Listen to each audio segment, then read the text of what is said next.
पिछले एपिसोड में चेंग ने सिंगयुन के साथ फाइट शुरू कर दिया था और इस पर ड्रैगन टेक्निक से अटैक कर दिया था। यह देख सिंगयुन अपने चारों तरफ एक पावरफुल बैरियर क्रिएट कर देता है, जिसकी वजह से सिंगयुन को कुछ नहीं होता।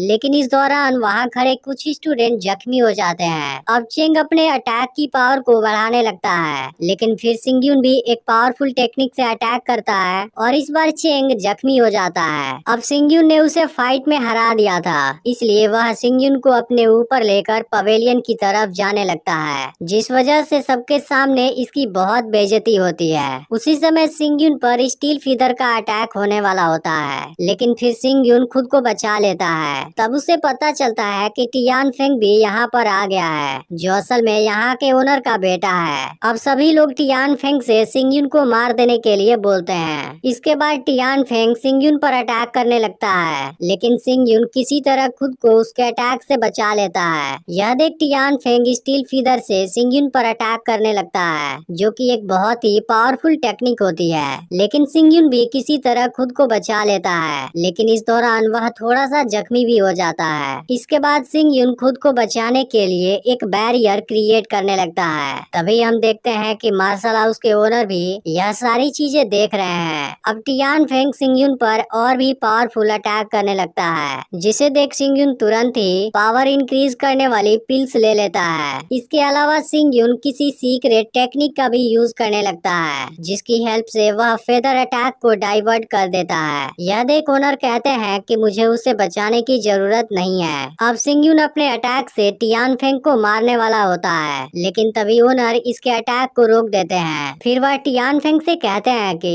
तुमने खुद को सेटिस्फाई करने के लिए कोर स्टूडेंट को मारने की कोशिश की, तुम इतने बेवकूफ कब से हो गए हो। अब हाउस ओनर टियान फेंग को आधे महीने तक रूम के अंदर बंद रहने का पनिशमेंट देते हैं और सिंगयुन की पूरी बॉडी को हील कर देते हैं। अब हुआन सिंगयुन के पास आता है और इसे पवेलियन की तरफ ले जाता है, जहां से सिंगयुन अपने लिए ट्रेजर सेलेक्ट करने वाला है। अब सिंगयुन अंदर जाता है, जहां के एल्डर में हेवनली आंख को देख हैरान हो जाता है। तब एल्डर कहते हैं कि तुम मुझे पहचान गए, ऐसा लगता है कि तुम हेवनली गॉड को जानते हो और टियान गोंगजुंग से तुम्हारा कुछ लेना देना है। तब सिंगयुन कहता है कि टियान गोंगजुंग से मेरा कुछ लेना देना नहीं है। फिर एल्डर कहते हैं कि इंपीरियल सिटी में कुछ रिस्ट्रिक्शंस हैं, जिनके बारे में तुम्हें जान लेना चाहिए। तब सिंगयुन सोचता है कि क्या टियान गोंग सेक्ट भी चू फैमिली के मर्डर से जुड़ा हुआ है। इसके बाद एल्डर सिंगयुन को अपने लिए किसी ट्रेजर को सेलेक्ट करने के लिए बोलते हैं। फिर सिंगयुन यहाँ ऐसे ट्रेजर को खोजने लगता है जो उसके तलवार के लिए सही हो, और कुछ देर के बाद उसे एक स्पिरिट ब्लैक आयरन मिल जाता है। लेकिन सिंगयुन के लेने से पहले ही मिस हुआ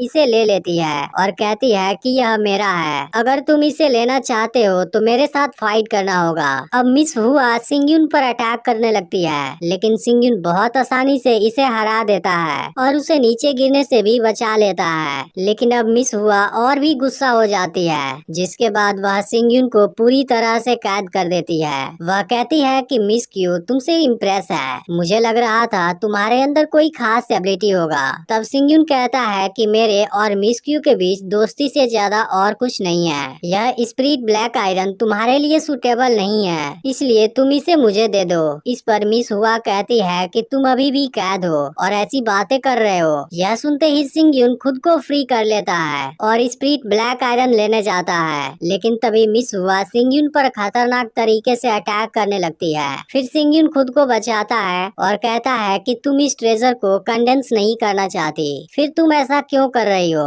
इस पर मिस हुआ कहती है कि तुम नया होकर भी बहुत ज्यादा उछल रहे हो, जिसे देख मैं परेशान हो चुकी हूँ। अब मिस हुआ और भी ज्यादा गुस्सा होने लगती है, लेकिन सिंगयुन इससे कोई नुकसान नहीं पहुँचाना चाहता, इसलिए यहाँ से भागने लगता है। यहाँ के एल्डर भी यह सारी चीजें देख रहे होते हैं, लेकिन इनको रोकने के लिए कुछ नहीं करते और कहते हैं कि मैं ऐसी चीजों को हैंडल नहीं कर सकता। तभी अचानक से मिस हुआ को दौड़ते हुए कुछ हो जाता है और फिर उसका नेचर पूरी तरह से बदल जाता है। यह देख सिंगयुन समझ जाता है कि मिस हुआ को कोई कंट्रोल कर रहा है, इसलिए वह तुरंत ही मिस हुआ का सामना करने लगता है और उसे बेहोश कर देता है। मिस हुआ के होश आते ही सिंगयुन उसे पूरी बात बता देता है, जिस पर मिस हुआ कहती है कि आपसी दुश्मनी के बाद भी तुमने मुझे क्यों बचाया। तब सिंगयुन कहता है कि तुम तुम इस मार्शल हाउस की डॉटर हो, मैं ऐसा करने की हिम्मत कैसे कर सकता हूँ। अब मिस हुआ सिंगयुन को ब्लैक आयरन देकर यहाँ से चली जाती है। रात को सिंगयुन टियान यान के मास्टर से मिलता है और बताता है कि तुम्हारे सेक्ट के लोग कुछ लोगों को कंट्रोल करके मुझ पर अटैक करने की कोशिश कर रहे हैं, जिस पर टियान सेक्ट का मास्टर कहता है कि इस बारे में मैं कुछ नहीं जानता।